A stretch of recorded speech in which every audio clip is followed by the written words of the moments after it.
In this video, I'm going to go over the evens for systems applications, and then you go back and try the odds. The odds are very similar to the problems I'm going to show you on the evens. So, starting with number 2, it says for a school play, 340 tickets valued at $810 were sold. Some cost $2 and some cost $3. How many tickets of each kind were sold? This is very similar to the word problems we did back in Unit 2. When you have two variables, you're going to have two equations. So, some cost 2, I'm going to call those x. Some cost 3, I'm going to call those y.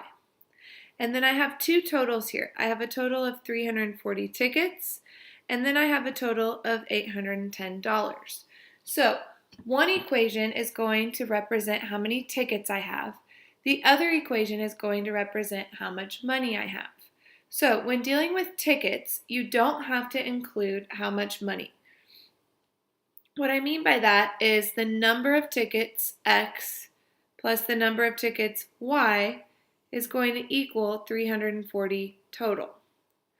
Then for my second equation, when I use the money total, that's when I'm going to include how much they're worth. So if some costs $2, I have 2x, and some costs $3, I have 3y.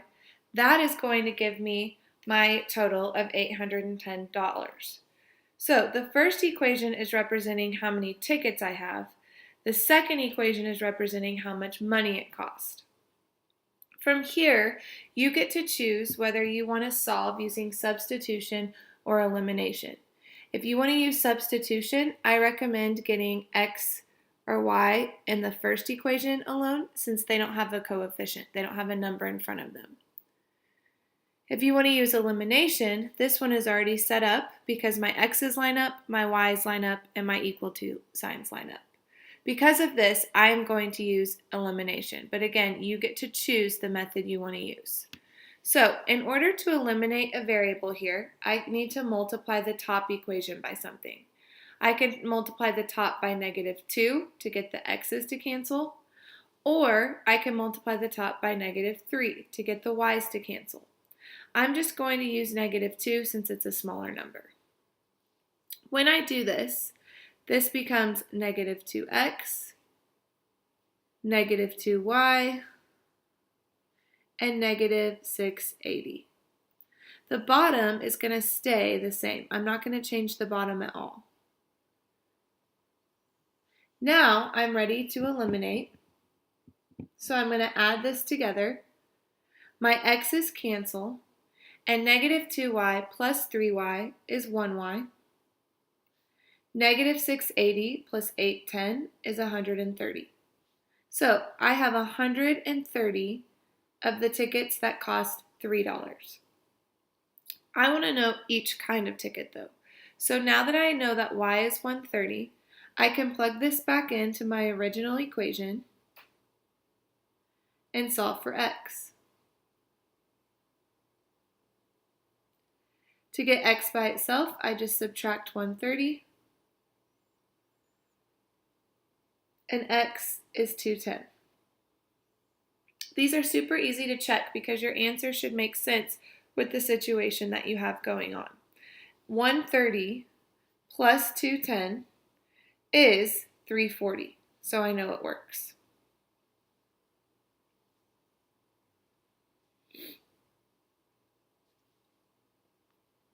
Let's look at number 4. On number 4, it says, on vacation, Ashley and Tracy took turns driving.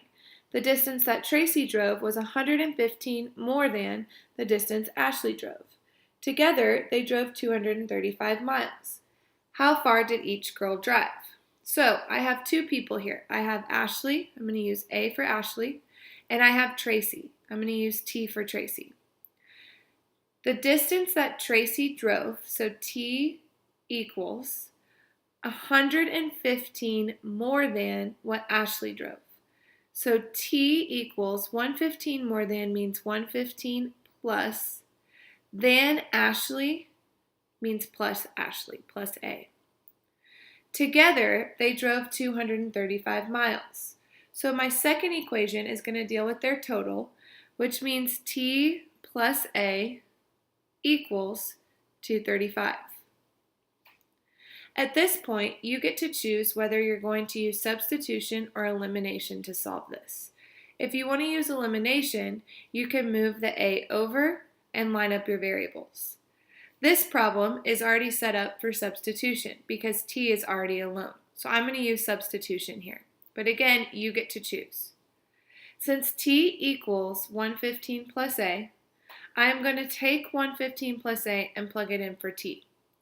That means this second equation is going to become 115 plus a equals 235. The 115 plus a is representing t, the a is representing Ashley. From here, I can solve for a because a plus a is 2a. Then I'm going to subtract 115 over, and 2a equals 120. When I divide by 2, a is 60. So Ashley drove 60 miles. To figure out what Tracy drove, I'm going to plug that back into my original. So t is 115 plus 60, which means Tracy drove 175 miles. Again, to check this, you can make sure that it equals your total. 60 plus 175 equals 235. So I know I did it right. You always want to make sure that your answer makes sense at the end.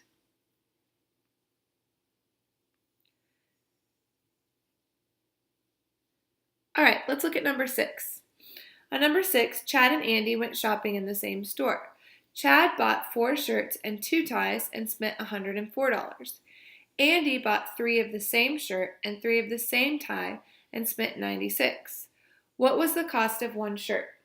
A lot of people think that your 2 variables are going to be C and A for Chad and Andy when you start this problem. However, we're not actually solving for Chad and Andy. We're solving for the cost of a shirt or a cost of a tie. So instead, we are going to have one equation representing what Chad bought and one equation representing what Andy bought. I am going to use S for shirts and T for ties, but you can use whatever variables you want. Chad bought 4 shirts, so I'm going to call that 4S, and 2 ties, so plus 2T. His total was $104. So his 4 shirts plus his 2 ties gives us 104.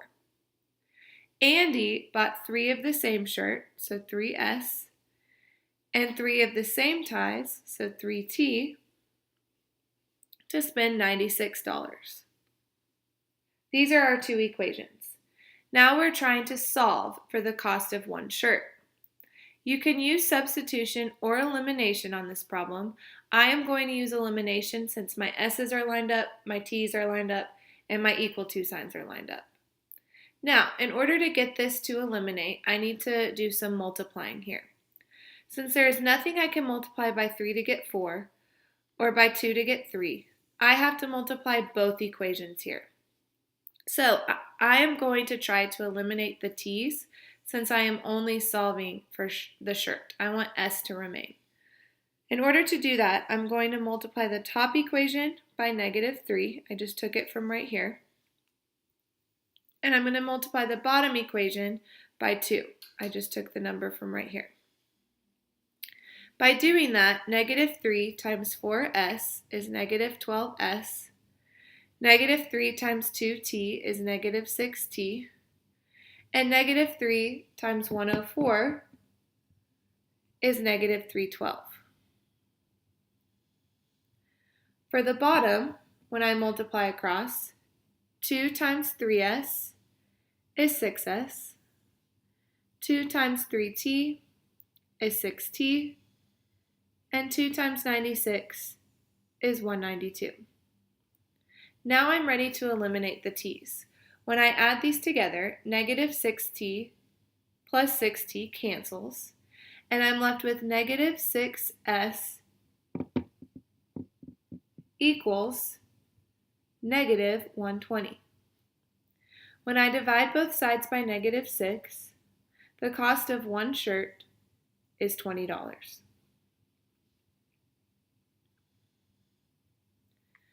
Moving on to number 8, we're to our coin problem.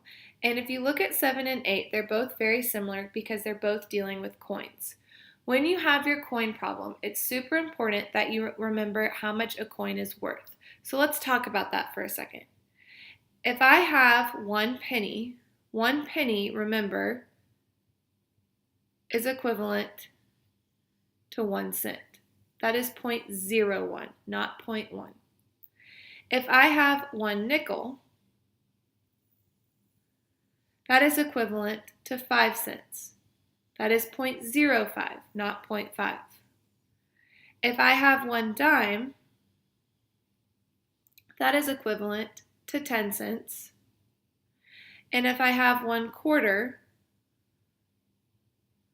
that is equivalent to 25 cents. So it's very important that you remember how much your coins are worth. If I have 6 nickels, that does not mean I have 6 cents. You have to remember that a nickel is worth 5 cents. So if I have 20 dimes, that doesn't mean I have 20 cents. You have to take into consideration that a dime is 10 cents each. You have to remember that when you're dealing with your coin problems here. So let me show you how you would set this up. Robert has some nickels and dimes worth $1.85. He has 11 more dimes than nickels. How many of each does he have? So remember, a nickel is 5 cents, which is 0.05, not 0.5. A dime is 10 cents, which is 0.10.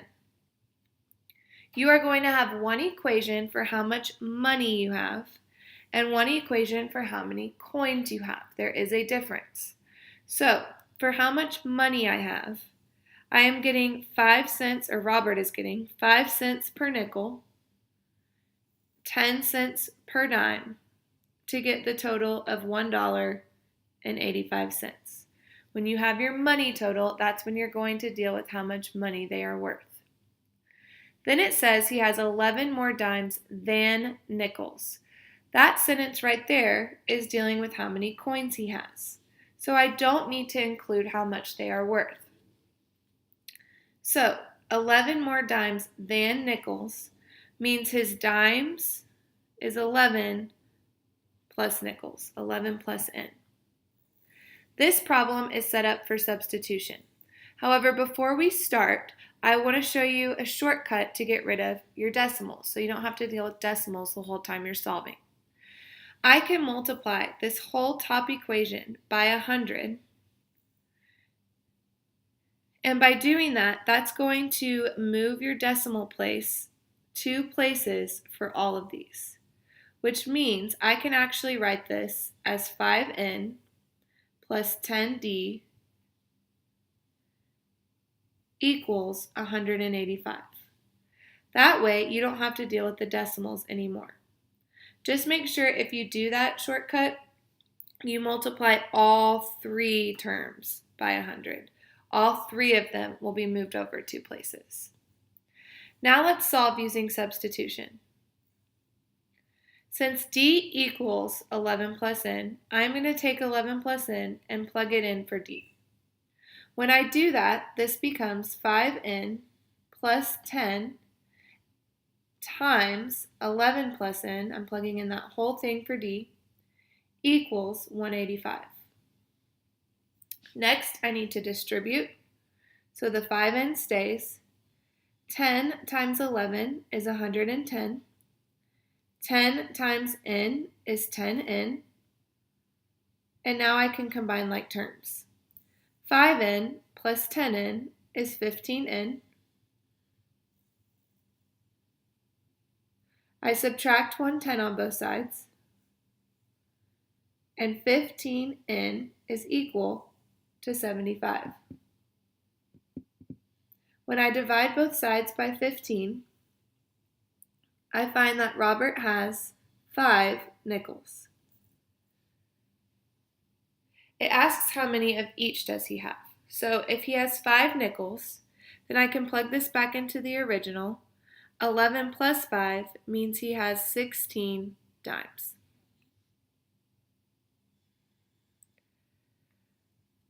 When you're setting up number 7, be careful. You're going to have one equation dealing with the total number of coins, so something is going to equal 18.